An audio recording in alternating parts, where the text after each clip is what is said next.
What's up, everyone? Welcome to the Get Tilted podcast, where we'll be breaking down DraftKings' main NFL DFS slate for Week 1. I am your host, Sean Evans, and with me is the number one fan of the Drake May Club, Brian. Brian, how are you doing today? I am so good. I am so excited to be back doing shows again. It's been quite a while since I've done a podcast, so I am both excited. I'm a little nervous, which is silly to say since we can have as many takes as we want. Oh, that, that, But that is that is true, yeah. I'm just so ready to get into football season, and I am ready to do some DFS just chatting. Um, I I am not normally a DFS player, so this is a fun dive into something I'm not totally familiar with, but I have done a lot of research in the past couple months here to get caught up with it. So I am, you know, just like ecstatic to be here with you and just chop it up.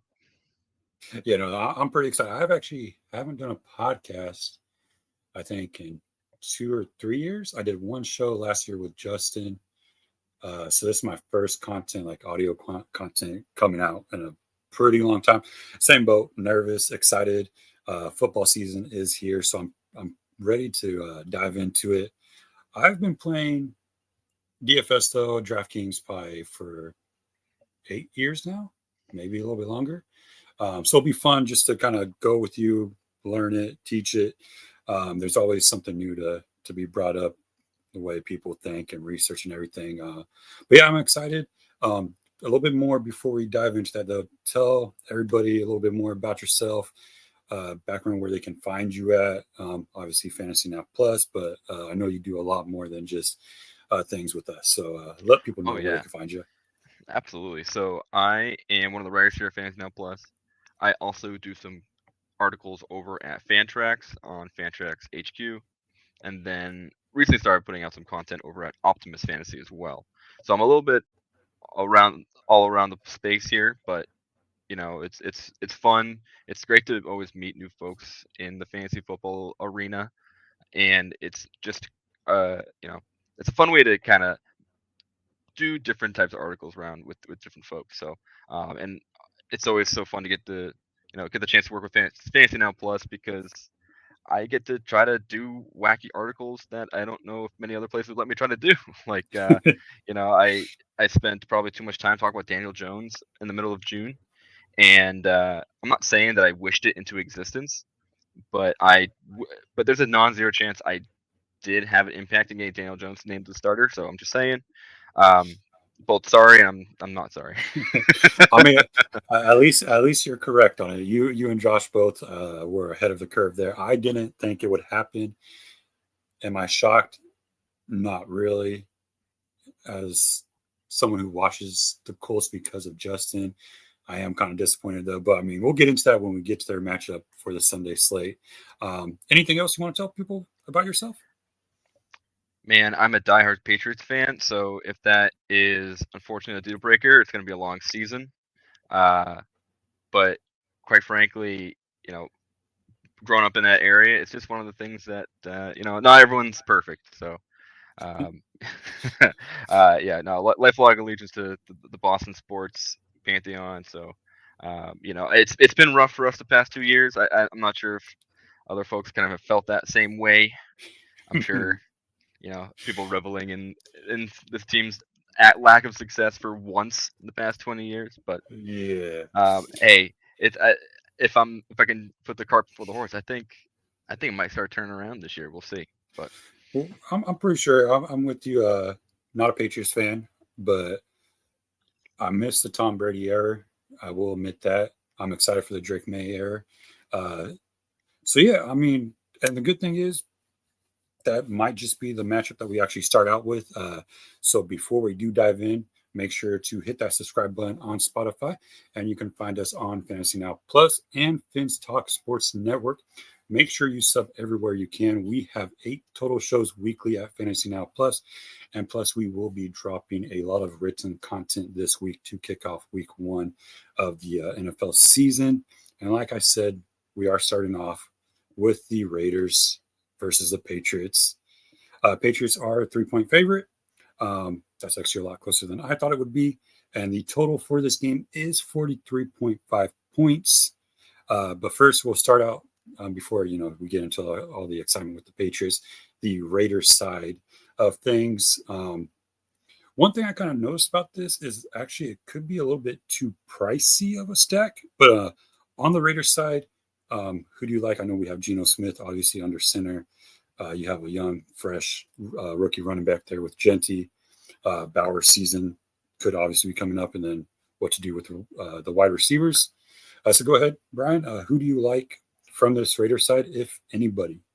Yeah, this is tough because I really like Ashton Jeanty, the player. The problem I run into is the high price tag and the uncertainty you're going to kind of come with it. I do really like this Patriots front seven. So it's going to be a battle between can Jeanty just do what he did at Boise State and just run through everybody regardless of who's in front of him? Or will there be that little hiccup in terms of the a transition between college and the NFL defense style? So as much as I like Jeanty, I'm probably not. I would say he's probably not my favorite play across the slate. I personally think Brock Bowers is probably worth it, and that's tough because it's probably we'll see if his price continues to skyrocket as throughout the season goes. But at 6,500, it's you are investing pretty heavily at tight end, where that is the same price as some other running backs I really like as well, who are true difference makers. So you're essentially paying for a running back in the tight end spot. Uh, I'm okay with that. The the discounts on the rest of the guys though is interesting. Like you said, Geno Smith, he's at 5,200. He's pretty boring in terms of a fantasy play. He does exactly what he needs to, and not really much else. He's just safe for DFS. That's not my favorite thing to do. But what is interesting are the wide receivers. So Jacoby Myers, 5,100, fine.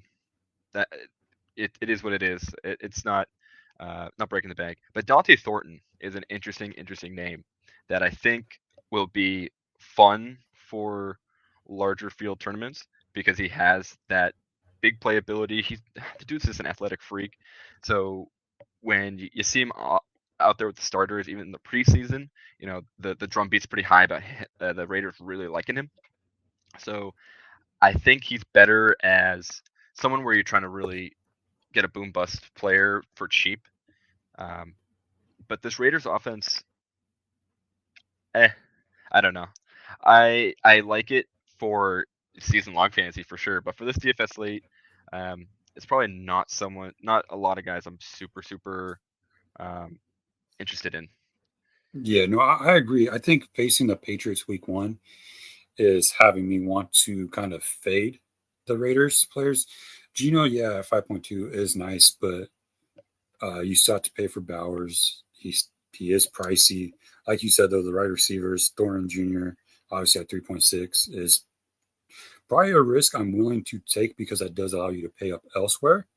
Um, but yeah, there's obviously Amari Cooper. Is he going to actually suit up and play? Most likely. But I'm still not going to pay 4.6 for him if I get Thornton cheaper, or even other receivers around that price tag. Jacoby Myers, obviously the contract, issued there. How much is he willing to put his body on the line for it? Um, if you're doing 20 lineups, you're maxing out a 20 lineup contest. Maybe I'll throw in a Raiders stack, but I don't think it's needed here this week versus the Patriots, and it's not something I'm really willing to risk.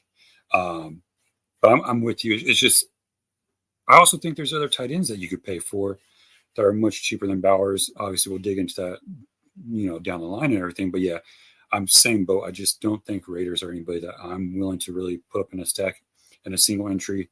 20 lineup entry, maybe I'll put one or two. But yeah, it's not that much that I'm really liking from the Raiders side. I also want to see what they actually do with Pete Carroll and Geno under center. Who knows what this offense is going to look like, and how much work Genty's going to do, or how much passing they're going to go with. So, I mean, Genty is Pete Carroll's another version of Marshawn Lynch, so it could be run heavy, but still, Genty's price tag is a little bit too high for me. Yeah. Anything else for the Raiders from you? No, but I do think you made a great point about the stack, because when you look across the slate and you look at the Patriots and what the price tags are for them, I'm way more interested in, like, a Drake May and maybe like Stephon Diggs type of stack, or, you know, if you want to count, Drake May and Trevion Henderson, that to me seems way more appealing than anything the Raiders got going on. Sticking with that though, I mean, going on to the Patriots side of thing, yeah, May at 5.5. I think that's pretty cheap. Henderson 5.5 also. Stephon Diggs, I know he did come out and say he doesn't know if he'll be on a snap count. He's hoping that he's not. I mean, still 5.3 there. You do have Williams at 4.3, Douglas even at 4.2. It's just a much cheaper stack. And I think there's a potential for Patriots to even kind of blow the Raiders out of the water. I think, being 3 points favorite is kind of being generous to the Raiders when I think Patriots should be a much higher favorite in this matchup. And for what it's worth, I really like Hunter Henry in this. And I should say with a big old asterisk, I like Hunter Henry because he's generally a reliable target for this offense, and we've seen it in the past where there'll be kind of short stints where Drake May can find Hunter Henry in a, especially in the red zone, and it's definitely where you want to find your tight ends to hit pay dirt. But he's so cheap, 3,900. He's actually probably not the cheapest tight end we'll talk about today, but he is someone very, very low on the list that you can just at the end of your lineup decide, I have 4,000 left. I think it's probably Hunter Henry or someone else that doesn't have as talent, or as exciting, I should say, as quarterback as Drake May. Yeah, I'll slot him in there. So the Pats, they're interesting. I do think they're kind of cheaper across the board, and that's definitely just due to the fact that folks don't know what to expect. Yeah, no, and I agree. But also, I mean, if you do go Hunter Henry, there's still that flex option where you can actually pair him with another tight end like George Kittle, Trey McBride. So the Patriots stack, even if you one off guys, they allow a lot more wiggle room for your lineup to pay up for other players that are most likely going to do a little bit more damage, to opposing defenses. And then is that all for that game? The last note I'll make is I forgot to write down the price of Efton Chisholm Jr. Or sorry, Efton Chisholm the third, not Junior. The electric undrafted rookie free agent that made some highlight plays in the preseason. I'm only bringing his name up because A, I'm a Patriots homer, and B, you never know. We like to say that he's the next Julian Edelman. We being the other idiots I talk to online that are hyping up some random undrafted free agent. So just keep that name in there. I'm pretty sure he's around just the cheapest you can be. He's certainly cheaper than Demario Douglas. Will be the starter. So yeah, EC3. If you're playing like the Millie Maker contest, like the $20 entry, 150 lineups, that's actually somebody to throw in there. That's a dart. One score, he pays off his price tag, and you get ahead of a large group, a large field, anyways. So I'm okay with that. If you are doing something crazy like that, I mean, I'm always about it. Risk it for the biscuit. So if you have to do it, you do it. Gotta believe. Yeah, a lot more room again to pay up for other spots. Now moving on. To the next game, which is going to be the Carolina Panthers versus Jacksonville Jaguars. Jaguars come in at 3.5 favorites, total of 46.5 points. There's a couple interesting plays here that I don't think most people know what to do with them. Starting out with the Panthers side, obviously you have Bryce Young, there's Chuba, Carolina wide receivers target. Anybody from the Panthers side that you do like and that you would want to play? I'll tell you what. I want to tell you a secret. This is, I think, my favorite game of the week. I'm so excited to see what this game is because, A, on the Panthers side, Bryce Young, we saw him really come through at the end of the season. Josh is not a believer in the Bryce Young resurgence. I do think we're seeing something real here. I think we see a lot of the reason why he was picked at one over one at one. overall in the draft, he's playing smarter. At least, I should say, he played smarter towards the end of the season. He felt more comfortable in the preseason. He really looked like he had a connection with Tetero McMillan, the other, the main wide receiver I think we should target in this game. On the Panthers side, I should say, because the Jags have some really exciting guys. And I do think that this Panthers offense can do some really fun things against this Jaguars defense.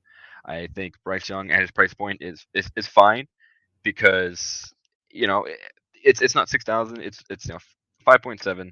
I'm happy with that. I would be okay to put him in there as a semi cheaper option. Chuba Hubbard, I think, is a solid, just good back. I would probably think of him towards the end of my list in terms of his price point at 6,000. It's not really, I would like a little bit more of a discount, but maybe I'm just being picky. But overall, Tetero McMillan, he's at 5,200. That's crazy to me. I think he is going to absolutely overcome, or should I say, definitely return on that price point, and more. In my mind, I think he got severely underrated during the draft process. I think throughout the preseason he was kind of quiet. The excitement was around the running backs and people trying to figure out some other rookie wide receivers because they just figured, oh, McMillan, he's just a big body guy. He's fine. He's probably going to just do what he needs to do. And I think he's going to be more than that. I think he's going to end up being a really, really big part of this Panthers turnaround this season. So I am excited about those pieces. I am really excited potentially about this Bryce Young T Mac stack. I just hope I'm not wrong. No, I'm in that boat though too. I like Bryce Young. I like the way he ended last season. Obviously, uh, I think that's what some people expected for Anthony Richardson to do. They kind of try to follow that suit for Bryce Young. But yeah, no, I like Bryce Young. I do think Chubb was a little bit too pricey at 6,000. I'll probably skip on him. But I'm with you, McMillan. I think you could go kind of a stack there. My only concern is the tight ends. I don't think I'm touching either Sanders or Trimble. Um, I'd rather wait and see on that process. Of both pretty cheap, obviously at 2.9 and 2.5. But yeah, Yeah, I I completely think agree. I think it's more just Bryce Young at 5.7 with McMillan. Chuba again, if doing multiple entries, I'll throw him in there. But um, those are the two main from Panthers side that I would target to. I'm with you there. I tried to get Bryce Young where I could in fantasy football this season, off season, just because I think you could get him for a little bit cheaper, and obviously, and I think his season is going to be a pretty good season to watch. Anything else from that Panther side? Xavier Leggett is the last name I'll bring up. He's at 4,200. No Jalen Coker. He's on IR. Hunter Renfro got cut, then just re-signed again. I think this is a player who can really turn it around this season. I think he was already pretty raw coming into the season last year. We saw that a lot last year. He had a couple egregious drops, but he's again just big and fast. So I think he ends up being a little more relevant than we might think. But I would still rather play a what like a like you said with the Titans. I'd rather do a wait and see. I want to make sure that he ends up being who we kind of think he is. He is a former first. I'm pretty sure his first round pick. If not, he was early second. Um, I do. I was more excited about him last year. Not as much this year, but the pathway is open. I think he's gonna get a lot of play time. But yeah, we can skip him. I do think it's a more riskier dart throw, uh, based on just uncertainty of how he can play. Yeah, I know DraftKings has Renfro out, so I assume maybe that tag will stick to the weekend, and we'll see him sometime next week in week two. But yeah, and now moving on to the Jaguar side, obviously there's a pretty good stack here that you can do. Trevor Lawrence, obviously, uh, Travis Hunter, Brian Thomas Jr., and then you do have Strange tight end. So I think this is the first like official full stack we could kind of look at here. Well, I guess the Patriots too. But yeah, anybody from the Jaguars side, obviously that stands out. I'm assuming Travis Hunter stands out. Yeah, yeah, he does. At 5,000, that's pretty tempting to just click on almost every time. Yeah. I think I think you make a great point. This is a incomplete stack that I would happily look into. I think Brian Thomas Jr. He's poised for just a huge breakout, or I should say, a continued breakout, a more upward trajectory. 6,800, I don't mind. Truly, No. I think when you pay up for this, I think you're going to get something you're really going to enjoy on your roster. This Panthers defense gave up the most points I think ever last season. I don't think they've made a lot of changes. I think this Jaguars offense with Liam Cohen is going to show out week 1, and I really want as much in this game as like possible. Really, I think this total of 46 is probably going to get smashed. I think the over is going to be pretty easy to hit. So even Brenton Strange at 3,300, yeah, I'm in. This seems fine to me. I think he's going to end up getting a lot of dump off if the Panthers decide to kind of play super too deep, make sure BTJ can't um, beat him deep. I'm happy Uh, with it. I think notably the running backs I'm skipping on. yeah, no, I'm in that boat. I actually had Trevor Lawrence at 5.7. He's actually 5.3. Yeah, So you can stack him with Hunter, with Brian Thomas Jr., and throw in Strange, and you have a pretty affordable stack that can do some damage week 1. Cohen also said that they want to use Travis Hunter to shorten drives. The way it came off is like they just want to get off the field type thing. The way he said it, I think he's a little bit weird. He's a weird guy, but I think he means they want to hit Travis Hunter for some big plays, shorten those drives, get the defense back out there, get the ball turned over if they can, type thing, and get the offense back out. So I think this is the first official stack where I would be like, confident to say I would go Lawrence with Travis Hunter, Brian Thomas Jr., and Strange, and call it day. The running backs, no clue what they're going to do. So I will be staying away from there. couldn't say better myself. Yeah, Because obviously you have Tutton who could take over. There's talks that they're going to trade away two other four active running backs. So who knows? But yeah. So I think we're on the same page there. Anything else you'd like to add? oddly, I think that's it. There's not a lot of deep sleeper guys that I'm interested in. Not a lot of dart throws. I guess truly, if you wanted to guess on the Jags, I think it's probably just ETN. Just play it safe. Yeah, The prices aren't wildly different. I actually think Bigsby is a little higher. I think maybe it might be like 53 to 52 or something like that. Uh, but yeah, no, I would just advise maybe just stay away and then see what happens. Just see if we end up getting like a Bucky Irving, Rashad White situation here in Jacksonville. yeah, no, exactly. Moving on to the next game, which I think really is going to be completely one-sided. Arizona Cardinals versus New Orleans Saints. Cardinals are a 6.5 favorite with a total of 43.5 points. I did have a note down to talk about the Cardinals first, but is there really anybody on the Saints side that you would like to talk about? Just real quick, Kamara. I think Kamara's just going to be force fed the ball. There's really no other way around it. I don't know if Spencer Rattler is really gonna be pushing the ball down the field in an effective way to make Olave or Shaheed really valuable. Juwan Johnson ended up leading the whole team in yards last year. The tight end Juwan Johnson. I think that might be okay because he's 3,300. But realistically, no, I don't really want to play anybody on the Saints team.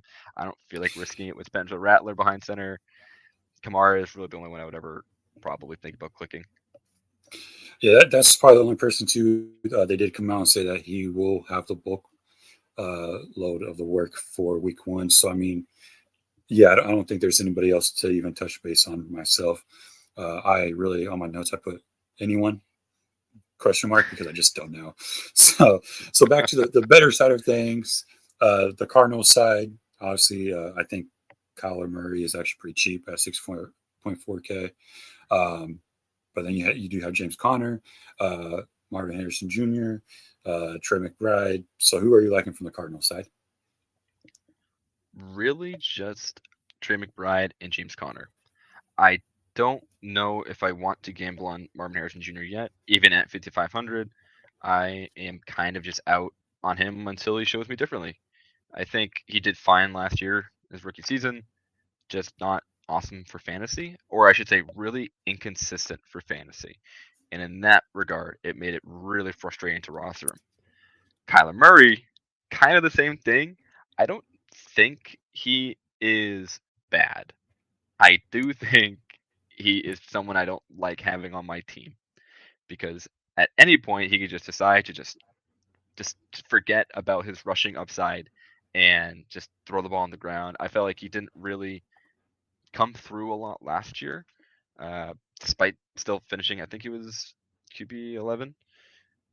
I I think he's cheap enough now. I think it's worth if you. There's a lot of convincing you can do to get me to roster Kyler Murray in this slate.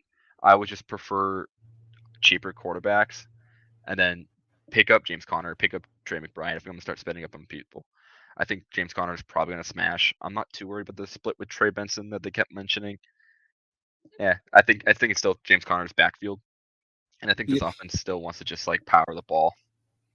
yeah, no, I want to agree. The only thing that made me worry because I liked James Conner for the past couple seasons is that he also came out though and said he's like, what am I supposed to do? Just rush, 300 times, have 300 carries, and go keep running. He's like, it's not realistic.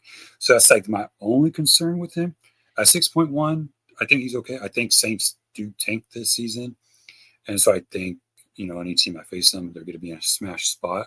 So 6.1, maybe a little bit too high for me, but I'm okay with it. Um, Marvin Harrison Jr. is 5.5 on this slate, but you do have Wilson at 4.2. But I do think I'm in a similar boat. I would rather pay up for Trey McBride. Um, he's still going to be fed the ball. He's still going to be a reliable target for Murray. But yeah, same thing. I just maybe a little bit too uncertain about the passing game, and maybe it is going to stick with the rushing, of James Conner moving forward, which I'm okay with. But yeah, um, not a full stack here. I think this is another situation where it's just one-off stacks. Yeah, I don't think you need to worry about any of the other pass catchers either. Like Michael Wilson. I don't even think Elijah Higgins. I think is still on this roster. We can just skip those guys. I don't think they're even worth the dart throwing at any point. I think it's really just these four guys. Yeah, no, it's yeah. I think that's exactly it. I'm trying to go through their salaries real quick and see if there's actually something that stands out, but there's nothing.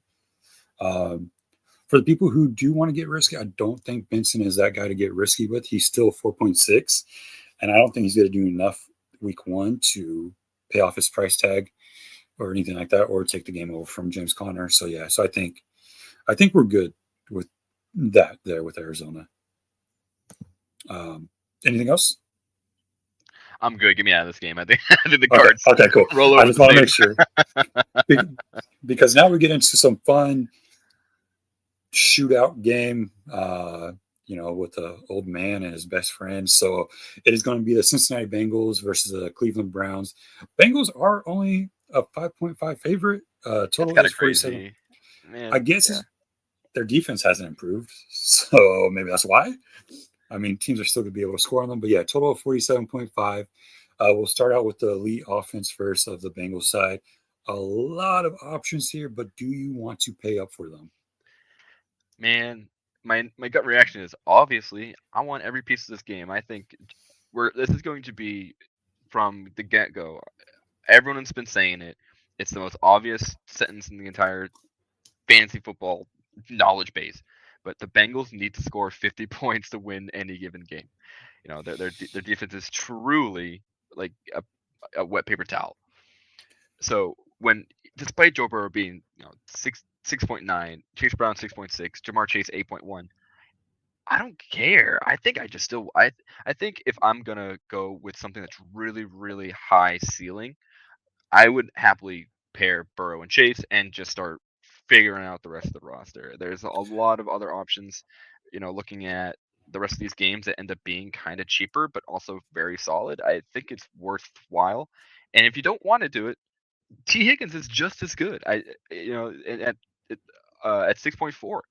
So there's a lot of pieces I really like in this game, and I think on the Bengals side, you can't really complain too much about the pricing. I don't think you could go wrong. My thing is Jamar Chase, even at 8.1, that most likely is not going to be a high enough price tag all season long. Um, I think he's one of the only receivers in the game when he says he's open like 7-Eleven 24/7. I think that's true. I, I think he's going to go off no matter what the matchup is. So 8.1, I'm completely fine paying up for that. Joe Burrow, I think at 6.9, that's pretty cheap, knowing that someone has to throw the ball to Jamar Chase. That's double the points right there, touchdowns for both of them. So I think Burrow's pretty cheap at 6.9 still. But yeah, I don't think you could go wrong anywhere stacking the Bengals. It's just clean. It's just clean, good family fun. Just throw the ball as far as you can, just like you're in the backyard, and just let the really fast guy go get it. And then you end up having 200 yards, 4 TDs for Jamar Chase. So Yeah. I'm in, division game, all that jazz, home opener. Hopefully, they don't start off slow, or not home opener, but it's for the Browns. But hopefully they don't start slow. That's the only downside that could like possibly happen if the Bengals, despite playing the preseason games, they start slow again. I don't think that's gonna happen. Yeah, no, I don't think so. I butcher names, so I do apologize. But Noah Faint, and then is it? I can never say his name right. Gazeki. Gesicki. Yeah. So Gasecki is only 3.6. He's obviously the starting tight end. Faint is 3.9, which makes no sense. But even there, I mean, you can add Gasecki to the stack with Burrows and Jamar Chase, and I think you're completely fine. You're still not spending too much of your salary when there's cheaper spots elsewhere. I'm hesitant on Gesicki, mainly because I don't think he's relatively needed when Higgins is on the field. I don't But know. There's that whole the yeah, correlation of if Higgins runs up the hill or doesn't run up the hill before the game. You do have that, but I oh, still, I mean, oh, go ahead. we gotta get the hill tracker going. That's Yeah, we get no, Justin making a new app for that. See how yeah, many no. times Higgins has gone walked up the hill. That's how you know Gaseki's the time to play or not. But yeah, so I think we're good. Bengals side, expensive stack, but expensive stack that we're willing to pay for. Sure. Yeah. Brown side, I know from the content that we've been working on, there's a couple people here on the Brown side that you would play, and most likely I'm on the same people. But from the Browns, are you playing Old Man Flacco? I would. I think this is if you're gonna play Flacco, this is the game to do it. I think he is someone we can kind of rely on. We know exactly what Joe Flacco is. He's not going to run the ball. He's just going to stand in the pocket and just hit David Njoku over and over again. So I think it's worth playing. His price point is awesome, 4.9. This is something. He's a quarterback that allows you to then build your roster in a very, very exciting way with a lot of other expensive options. So when you get Flacco, you can stack him with and really any of the Browns pass catchers because they're all really cheap. I think there's really only two that you kind of want to play, being Jerry Jeudy and David Njoku. But you have the option if you really wanted to play Cedric Tillman, you could. If you're feeling really, really ambitious, you can play Harold Fandon Jr. But truly, it's that Flacco Njoku stack that I'm very excited for, at least in week one. Yeah, no, I'm same boat. Njoku and Flacco. I'm willing to play. Obviously, like you said, Judy and Tillman. Running back situation. I know Jerome Ford. I think he is their lead back, but you do have the question about Sampson. Did they bring him in to do some work? Obviously, the Jenkins situation is still unknown. No contract, so I don't expect him to be out on Sunday as he missed, all training camp and all that stuff. But yeah, I think even in a situation you could play a naked quarterback stack here and just make it only Joe Flacco and build your team around other pieces. At 4.9, the Bengals defense obviously is going to be bad. Flacco is probably going to score here, he'll be able to move the ball, and he's most likely going to do it with Njoku. Um, I guess you could play. I know Will's gonna yell at me afterwards. Harold Fannin Jr. I just don't think Flacco's gonna go to him when he has Njoku on the field. Those two are like best friends. So, but yeah, it's a cheap stack.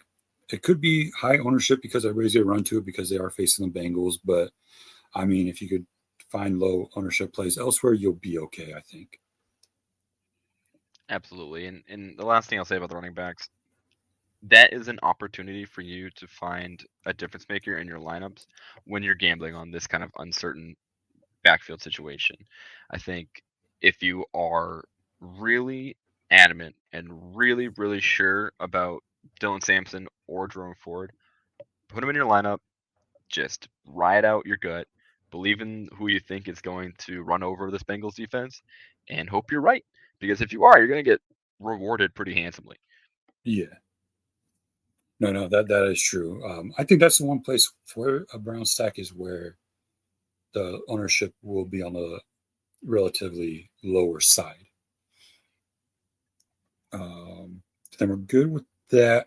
This next one I had notes on, but I've been rethinking it all day. Miami Dolphins versus the Colts. Colts are a 1.5 favorite. Total is 47.5. Um, I mean, we could probably also make this kind of quick. I mean, do you like anyone from either side? No.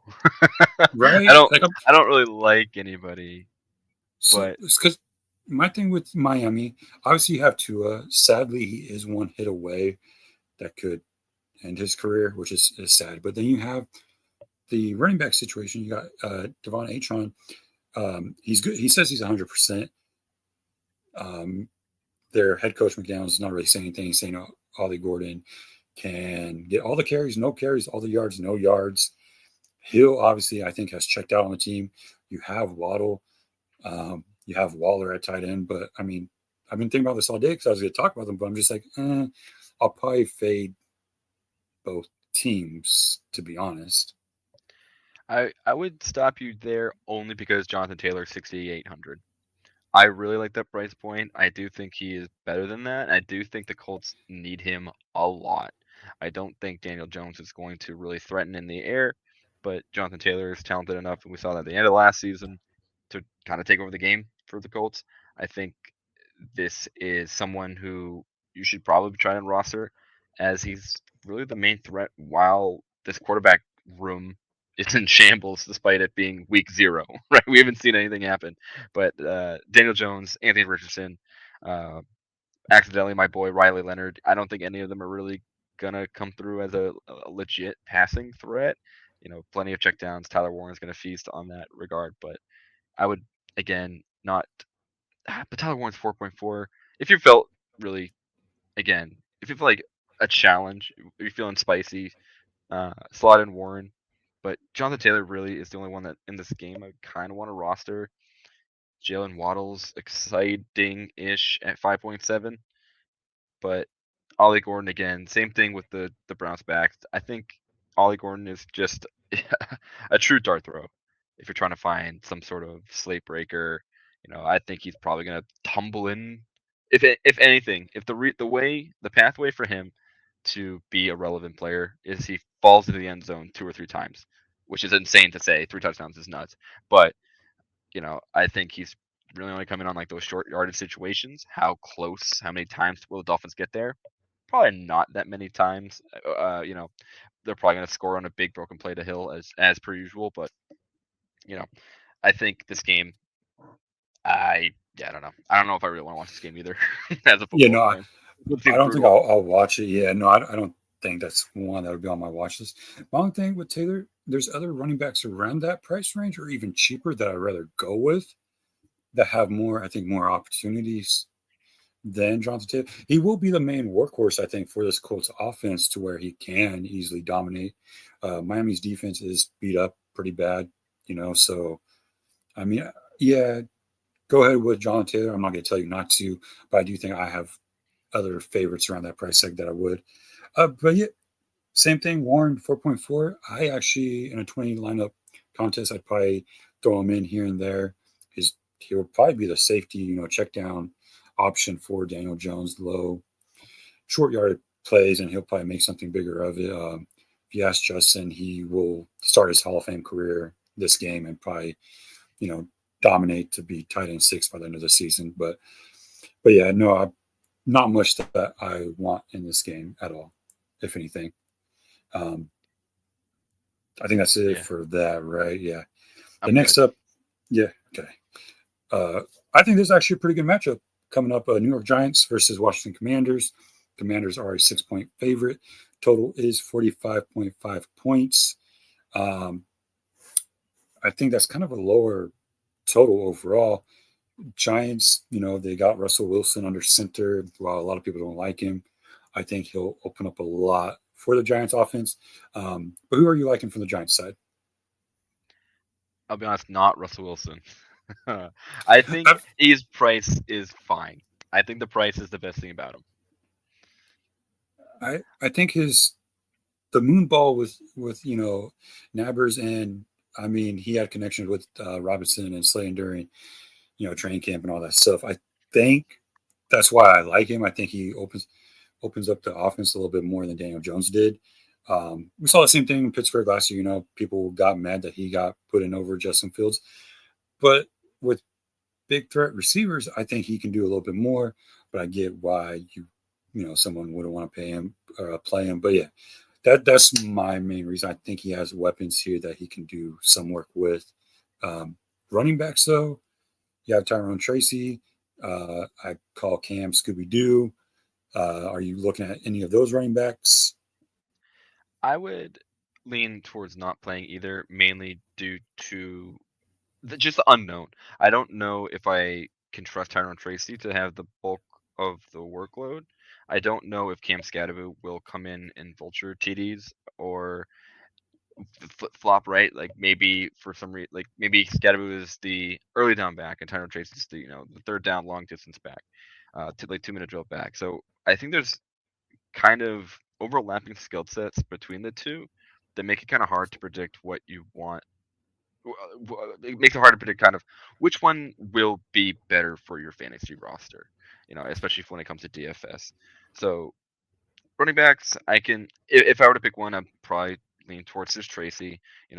Bet on the incumbent to stay in pole position and get the majority of the work. It generally turns out that way. So Tyron Tracy would probably be my pick there. For pass catchers, I don't think it's worth thinking about Wandale Robinson or Darius Slayton or Jalen Hyatt. I don't even know. It's really just Malik Neighbors or bust. Yeah. Real quick on the running back situation, week one is probably a week where Singletary will vulture a touchdown or two and tilt everybody right away. So we do have to remember he's pretty good at Oh, I doing completely that. forgot he's on that roster. I looked Yeah, at. so there's a good chance that he does come in and vulture a touchdown or two and just ruins everybody who plays a giant stack or plays Tyrone Tracy or Cam. So we do have to think about that. But it does seem Giant side though really not much. Are you gonna look at Theo Johnson at 3K? I love Theo Johnson just as a Okay. concept. I think he as just a hyper athletic tight end, 3,000. Russ Wilson helped out Pat Fryermuth towards the end of the season to give him really relevant fantasy outputs towards the end of the year last year. I think he could do that with Theo Johnson. Will we see it? I don't know, but I kind of hope we do because he's the next. I think he's like a 9.9 on the RAS score. Real fast, real big. Something we love to see out of a tight end. So maybe he's kind of one of my favorite dart throw tight ends. And I'm at that point. He's a free square, I think, at 3,000. Again, one big yardage play. He somehow has a red zone play where he gets into the end zone. He automatically pays off his price tag. So I'm cool there. What I actually am noticing about these morning games, though, every running back situation almost is like an unknown. Because even when we get to the commander side, once again, there's another unknown with their running back situation. So, anything else on the Giants side before we go to commanders? I am good. Okay, Let's talk so about the commies. yeah, so again, you have Daniels kind of higher at 7,000. Again, backfield, Eckler getting all the work, or is he not? You do have Debo Samuel who got traded in the offseason. How much is that going to affect the backfield also with his Swiss Army knife feature, being able to do stuff out of the backfield? F1 McLaren is obviously fully ready to go, 6.2. And then again, tight ends are cheap. Ertz at 4.1. Commander side, anybody you're targeting, any stack that you're targeting for them? Not particularly any stack. I think Jane Daniels just might be at his lowest for the rest of the season at 7,000.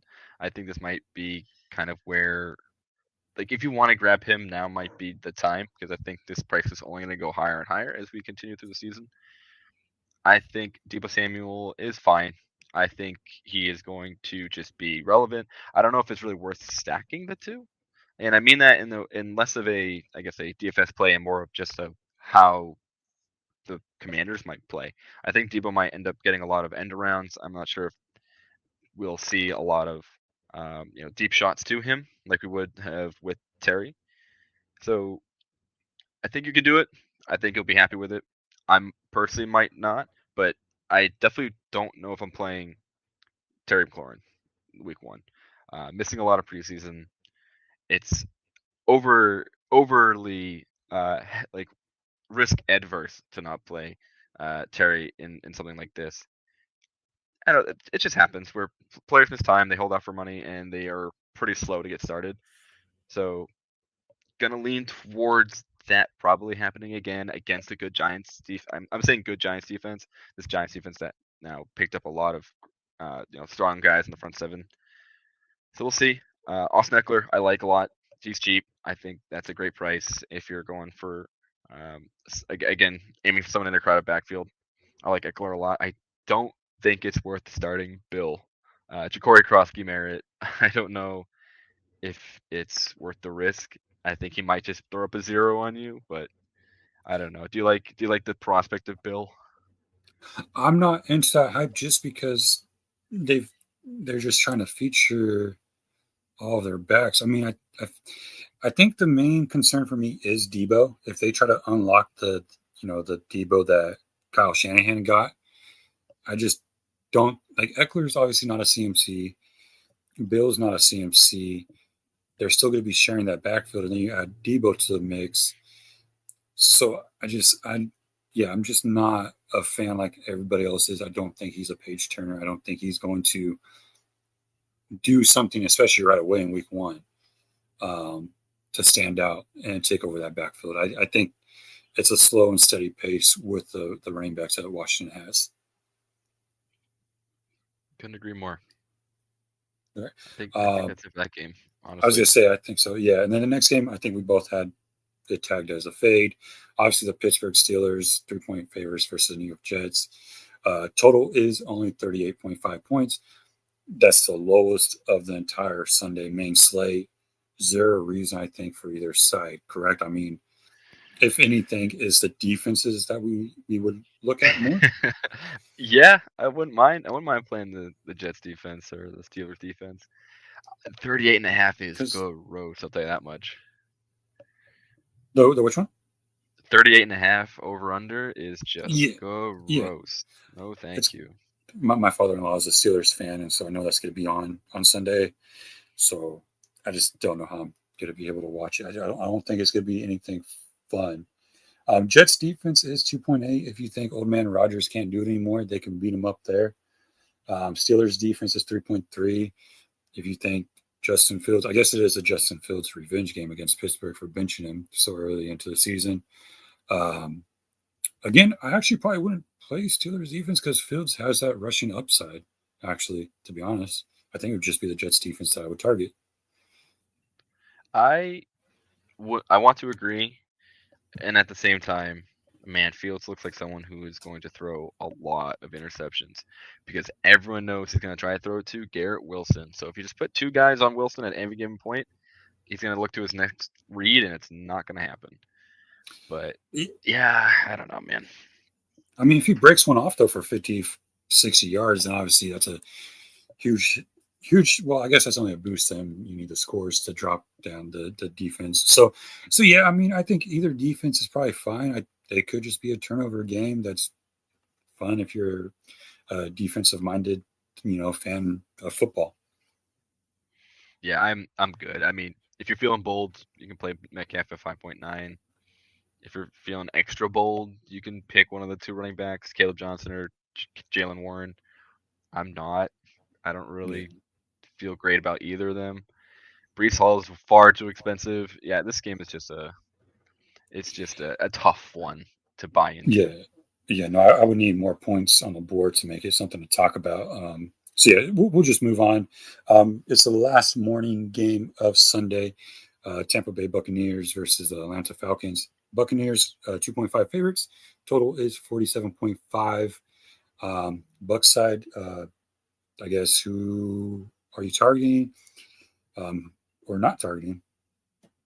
Yeah, this game is so night and day from what we just talked about. This game has a lot of points, a lot of great options on offense, and our hilarious Tampa Bay defense, which just gets torched through the air, makes it great for the Falcons. But the Bucks love Baker Mayfield, 6.6 feels fine. I think he is worth that price tag because you get to pair with Mike Evans, who's also 6.6, and best of all, Amika Ibuka, 4.6.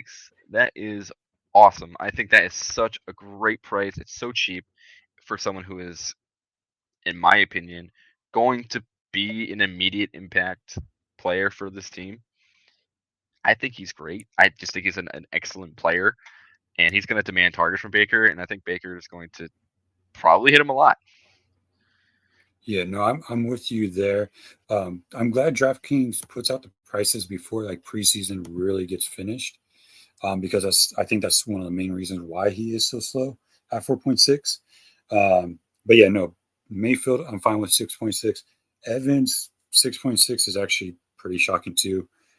Easy stack there, I think you could do with all three of them: Mayfield, Evans, and Ibuka. Only other thing is you do have Kate Otten. Is he playing? Is he not? Um, so there are the tight end options. There's Durham. Obviously, Will has pointed out about Devin Culp, but I'm personally staying away from the tight ends from the Buccaneers. Are you doing the same, or is there one that you're willing to No, risk it? I'm staying away from the Okay. entire room. There's no need. The, the Devin Cole yards per route run metric. I'm pretty sure is on 5 targets.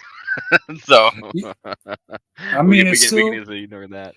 he ended last season. The final 2 weeks where he did play, he did do something, but yeah, no. Real quick though, Bucky Irving is only 7.1. I know there's still a question about how much is White and Irving going to do something. I do like Irving, or yeah, Bucky Irving at 7.1. I'd rather pay for him over Jonathan Taylor. Um, but yeah, you know I probably would go Mayfield, Evans, and Ubuka before throwing in Bucky in there.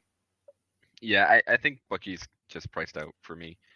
I I think he's good. I think he's a great player. I just think there's some other options of 7.1 and around that range that I would just prefer. We'll talk about another guy in a second, who I really really like, who's around there. So yeah, 7.1. I am out, but I understand why you would want to pick him. Yeah, and then moving to the Falcons side, obviously there's a lot of excitement here. You do get Michael Penix Jr. Starting what should be for the whole season. I don't think they're gonna go back to Kirk at any point. But you do have Bijan. I know. So it's Bijan, correct? Bijan I Robinson. think he said Bijan in one of the recent That's interviews. And my that's what mind I will thought. never stop doing Bijan, so I think it's Bijan. I always thought it was Bijan. So maybe I'm finally correct on one name. Um, He was ahead of the then you curve. do. Yeah, that's the one thing I'm okay with. Drake London, obviously, and then you do have Darren Mooney, who is questionable right now, and then obviously everybody's favorite tight end in the world, Kyle Pitts. What you doing here? I am absolutely playing Drake London if I can.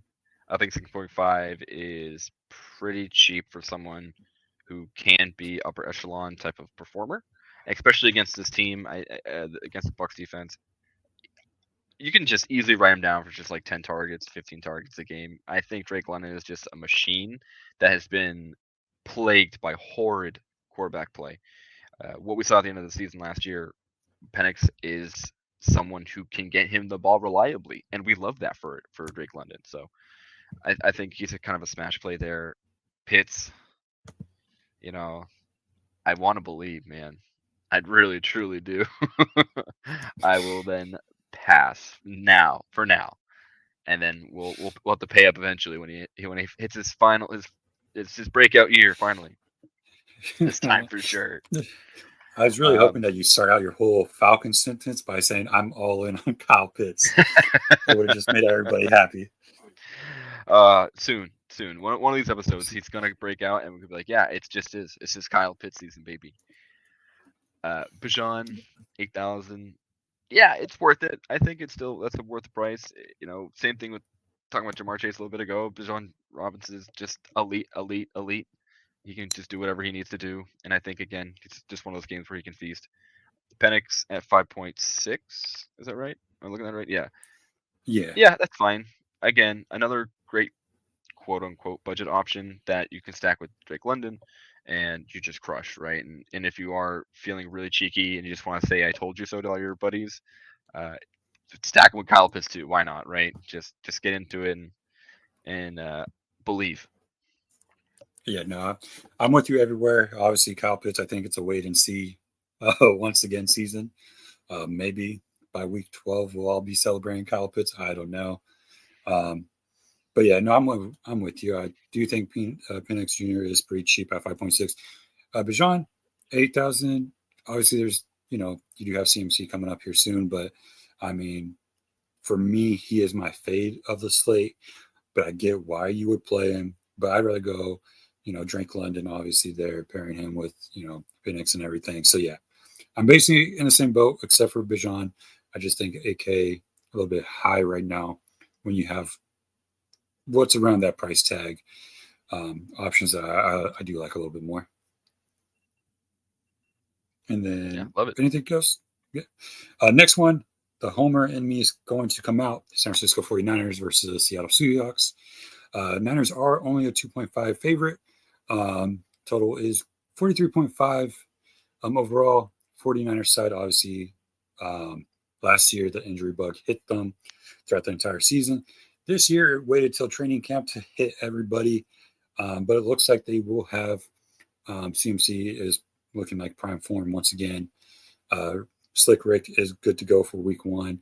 Uh, Jennings, they just said that he should be going for week one. I'm sure those fines for sitting out would be a little bit too much because he does want a new contract season, but then you do have Kittle. Who do you like from the 49ers side? I love, love, love CMC's price. I am, just mentioned Bucky Irving being 7.1, like a little high for me, because I want that money to spend on Christian McCaffrey. I think he's going to slam. I think he is, when he's on the field, you have to play him. I think that's kind of my whole thought process about CMC. He's just that talented. He's just that game breaking. He does it all. Like every time we've seen him being healthy, he's just number one asset in the entire game of fantasy football. Put him on my roster whenever I can. Purdy, I think, is a tad overpriced for me, which is probably not true for most other folks. I really just like a lot of the other QBs, a little lower price tag than him. But I can see the vision, especially if you want to pair it up with Ricky Pearsall, who's super cheap at 4.5. If you want to pair him with George Kittle too, who's at a pretty good clip at 5.8, much cheaper than McBride or Bowers, but still has that same upside. I get that. I think your 49ers are looking pretty good despite, you know, every running back not named Christian McCaffrey being hurt. Yeah, no, and that's what I'm excited for. Last year, they didn't play one single game where McCaffrey, Debo, Ayuk, Purcell, and Kittle were all on the field at the same time. This will actually be, I think, one of the first times. Kittle may have been healthy and good to go last year, week one, but again, he's healthy for week one. Um, Besides Ayuk obviously being out due to rehab and all that, and on the pup list, they are fully healthy going into week one if Jennings does play like they expect him to. I'm actually with you though on Purdy. I think 6.2 is a tad too high. I'd rather go for McCaffrey. Purcell obviously is really cheap for this matchup. Kittle, he loves facing, division rivals and all that. So I do think he has something that he's able to go off, and especially being at 5.8, that's a good price tag for him. But yeah, same boat. Purdy, tattoo high, good paying up for McCaffrey at 7.3. This is the lowest it'll probably be all season. Once we see what he actually does, if he goes off, I'm sure he'll be at 8.5 next week in week 2. But yeah, and then moving on to the Seattle side of things, are we trusting Darnold to be the same quarterback as last season with the Vikings? Or are you just complete fade Seattle because we don't know what Darnold we're going to see? What's fun to me is that I don't know if we need to worry about that. And I say that in the way that I believe JSN, Jackson Smith, Nick Njigba is talented enough to be the safety valve for Sam Darnold early and often. I think he's really, really good out of the slot. I don't have the numbers with me between his splits, but he is just a reliable target who was really great with Geno Smith last year. I think he is just going to continue to demand targets and be open, like frankly.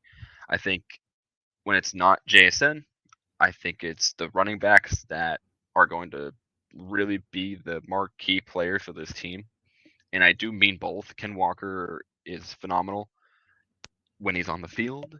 He's just made out of glass, which is unfortunate. I think he's still working through some sort of injury again in preseason. We haven't seen him play. I don't think he played in any preseason game. We did see Zach Charbonnet, who is good. Zach Charbonnet is a good running back. I think if he's on any other team, he's probably starting, if not, forcing his way to be a 1A, 1B situation.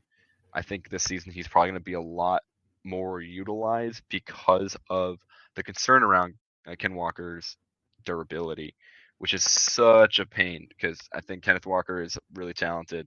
And if he had the ability to stay healthy all 17 games, he would probably be up there, top 5 running back.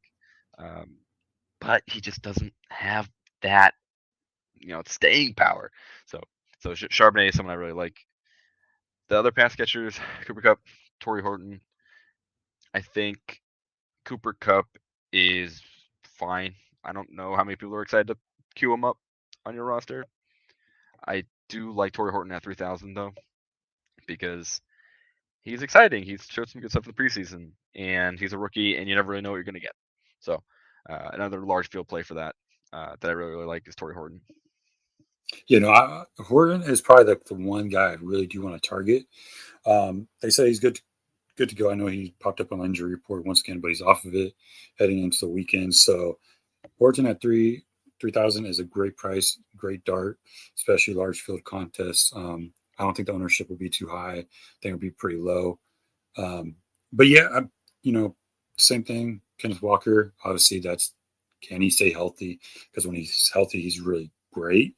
But yeah, I'm same boat all the way around with everybody. JSN, Kupp, not going to really target too much until we see what he can do in this offense, if his age is an issue or not. But yeah, same boat all the way around there. Anything else to add? The last question I have for you is: do you care about the tight end situation in Seattle?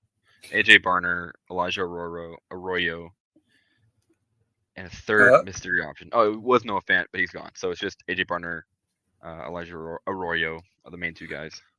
I would play Arroyo if this was like week 2 or week 3, and we actually see what their snap counts are and everything. I think Arroyo should be tight end 1, midway through the season, if not, by week 5, week 6. I think he's going to be a great option in the offense, but I'm not touching either one until, again, wait and see approach. It is week 1, so I don't want to get too risky there at the tight end position, even at 2.7 or 2.8. Yeah, I take that. Yeah, I completely agree. I am kind of out on either. I am excited about Arroyo a little more than AJ Barner, but hey, we got to wait and see what the team wants to do, because for all we know, this is just a run first team, and they're going to keep running the ball 30 times a game and maybe 15, 20 passes if they're losing. But yeah, hey, we'll see. Yeah, exactly. Moving on then to the next one, Titans versus Broncos. Broncos are an 8-point favorite. Total is 42.5. Titans side, are you going anything with Cam Ward versus Denver? or do you fully trust this offense, or is it a wait and see approach? I feel so bad. I like Cam Ward. I like Tony Pollard. I like Calvin Ridley, and I really like I like Ayu Manor, but I don't think he can play any of them against the Broncos defense. Okay. The tough part about being a rookie QB against the vaunted Broncos defense, you're gonna have to learn quick and trial by fire, and I don't really know if I want to gamble on that this week. Yeah, no, same boat. I think this is a fade spot for me. I mean, maybe a one off of Pollard at 5.7, but overall, I don't think I'm actually going to look at the Titans offense too much against this Broncos team. And then on the Broncos side, you got Bo Nix at 6.3. Obviously, you have RJ Harvey, J.K. Dobbins, um, Sutton, who just got paid at 6K, and then Evan Ingram at 4.5. Broncos stack for you, or more of one off? I like the stack. I'm in on the Bo Nix, Cortland Sutton, Evan Ingram stack. That's pretty exciting to me. I don't care for the running backs this week. If I were to choose, it would be J.K. Dobbins. But I really like to focus on just Bo Nix, Cortland Sutton. I think that pair in particular is very, very good. I think they're a very strong play, especially at their price point. I think Evan Ingram is probably just a PPR scam artist, but that's fine because it's a full PPR in DK. So I really like this side of the team. I do have concerns about the potentially not needing to throw the ball that much. They're 8 point favorites. They uh, have a really solid plan, and I think in terms of running the ball a lot and kind of taking over this game at every facet and allowing the defense to do what they need to do. But I like this passing attack a lot, and I think it's definitely worth stacking. No, same thing. Again, it seems like week one is going to be a question mark for a lot of running backs group. But yeah, I like Bo Nix. I think he's a very confident quarterback, and 6.3.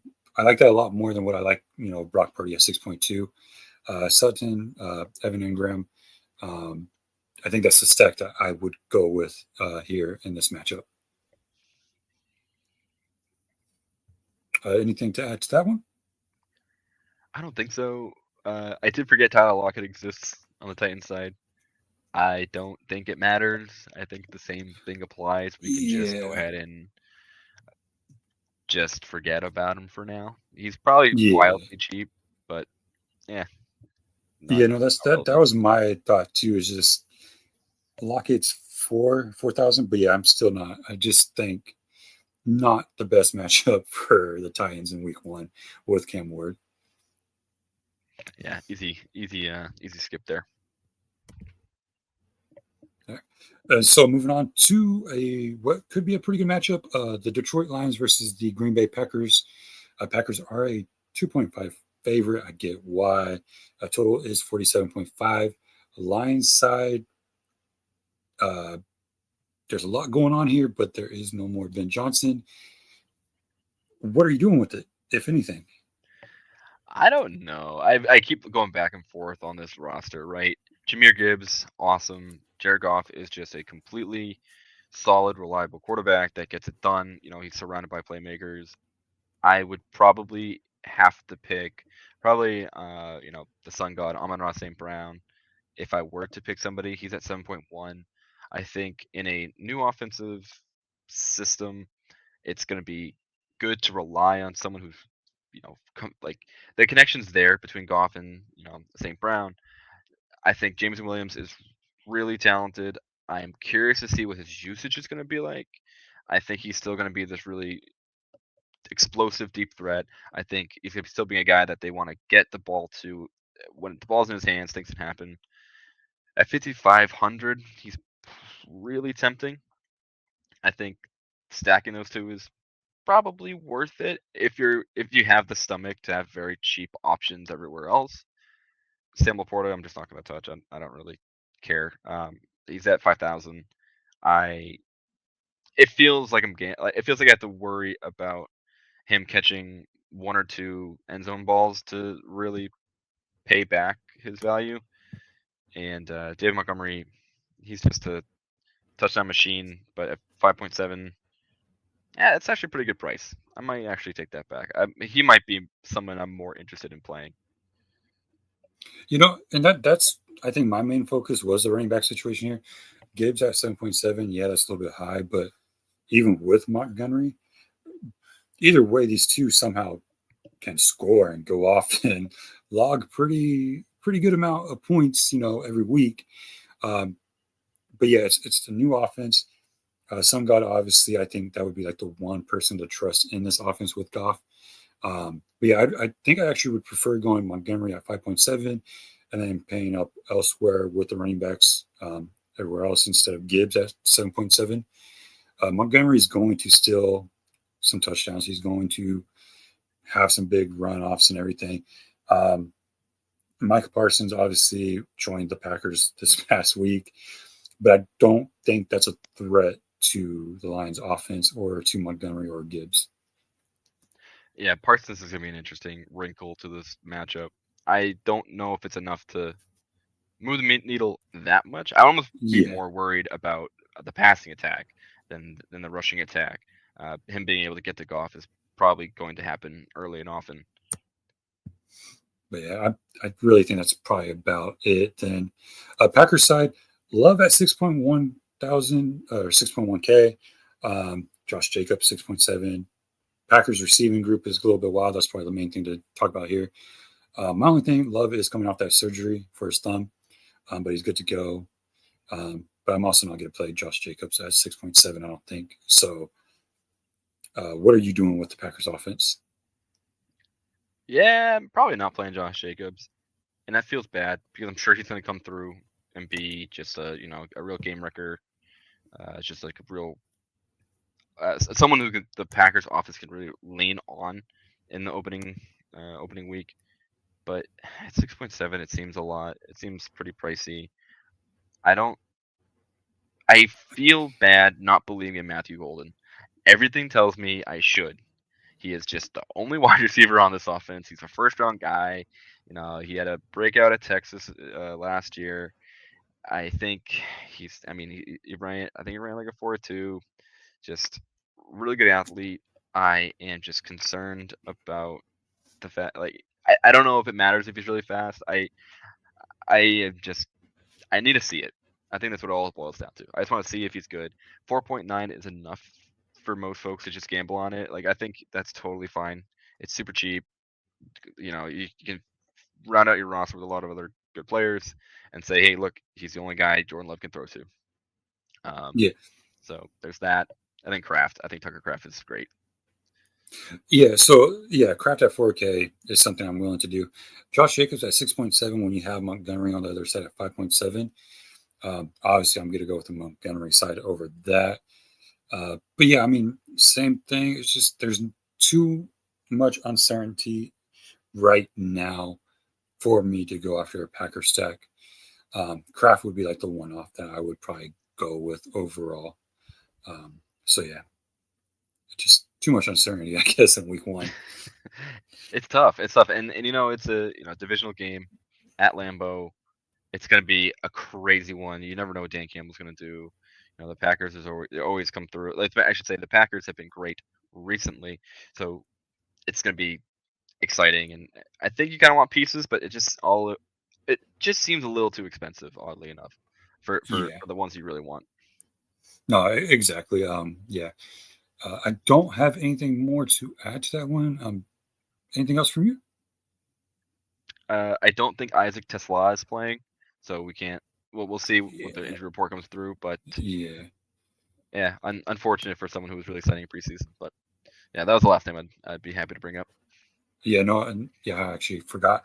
But yeah, there's a lot of cheaper rookie receivers that I'm more willing to take a dart on than some of these guys who have been in the NFL for a few seasons.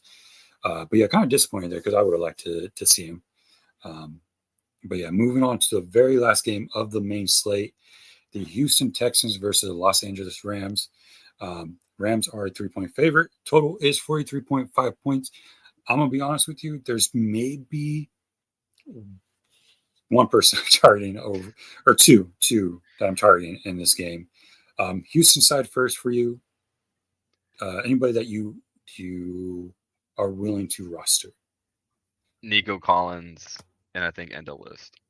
I don't know if I want to roster CJ Stroud at 6,000. It's fine. It's actually not too bad. Honestly, the price is probably good enough to roster him. I personally just don't know if he's gonna get there for you, like to really um, pull through and be that week winner that you want from your QB. Nico Collins definitely is someone who can do that at 7,400. He is good. I think that's a fine price and it's exciting. I think that is somewhere where you can definitely get an edge. Christian Kirk is the last name I have. That's someone who I probably will play. He's at So 4.7. Yeah, he go for actually it. popped up. He actually popped up on the injury list. He may actually No. be out. Yeah. Oh my goodness. All right. Well, Jaden So that's Higgins, you're up. yeah. So that gives a boost to Higgins there if Kirk is out. But yeah, I think Nico Collins really. So from the Houston side, one person, Nico Collins, myself. Obviously, the Texans' backfield is no Joe Mixon. So there's nobody in the backfield worth rostering that's going to do something, I think. But Houston side, I'm completely fine just only targeting Collins, to be honest. Yeah, and in regards to that running back room, we've said a couple times where there's some uncertainty around running back room, so you can kind of get advantage somewhere if you know gambling right on the right running back. I don't think there's winning in this one. I don't know if the shell of Nick Chubb and Damian Pierce are really going to help you get there. Woody Marks is going to have to do something really phenomenal to help you out there. So yeah, we could just stay away. I think that's just the safest bet. And then Rams side, obviously you have Stafford who is starting, but I only have two people here, so I'll let you go first. But who are you liking? Stafford obviously has a weird back issue. Who knows how many hits he's away from actually needing to be pulled out, and Jimmy G popping up. Good lord, I can only hope. I hope Matthew Stafford stays in the entire game because if we get Jimmy G, it's gonna be a long afternoon for Oh yeah. Devontae Adams. um, yeah, I think the main guys I'm really interested are Kyron and Puka. I think Stafford. I'm just scared, man. Like when you come out of the immortal chamber, just a big old metal cylinder for your back issues. I'm good, man. I'm just gonna assume that you're gonna just run probably 2 yards left or right, and that's your max movement. So I'm good with Stafford. Just hard pass. Kyron, I do like a lot. I think Kyron just remains probably the most. I don't want to say disrespected, but it's similar to that the verbiage where people are just gonna keep hoping. They're hoping for his downfall. They want Blake Corum in there. They want Jarquez Hunter in there. They think he was inefficient. He fumbles, and yeah, he still scores a ton of points. So I think Kyron's just totally fine here. And then Puka, I think is great. Puka is Puka. He's just a machine that just finds yards and just targets. Devontae is interesting, but I am not as excited about that. Yeah, no, same boat. Kyron Williams is my main focus here. He's only 6.5, which I think is pretty cheap. Especially say they get out in front. That just means Kyron's going to run a lot more. But yeah, Puka is the only wide receiver target that I'm actually looking at. Adams, I get that people, they do like him. He still was able to do something with Rodgers and the Jets. But I do want to kind of, again, wait and see what Adams does, how much he's actually involved with this offense. But I'm going Kyron and Puka only from here. Yeah, and the last thing I'll say about the Rams is keep an eye out on that tight end room. We have Tyler Higbee, who's still there. He got paid. Terrence Ferguson, their draft pick. He's a pretty exciting player, if not just interesting. He's definitely more of like a run the seam, uh, take a deep shot with type of player. We'll see if that is incorporated at all in their offensive plan. So just keep an eye out for that. I wouldn't play either Yeah, though. yeah, no, I'm not playing either. Also, but yeah, I think for all the games that is it. We did run a little Woo. bit longer. We do have to we'll work on it. Justin will he'll just have to wait it out and everything. But real quick before we do wrap it up, your favorite stack. Yeah, my favorite stack is gonna be the Jags. The Jaguars, Trevor Lawrence, Brian Thomas Jr., Travis Hunter. I think those three are going to be very, very, very common names on high-scoring players this year. I am very bullish on this offense. Liam Cohen made it happen with Baker Mayfield.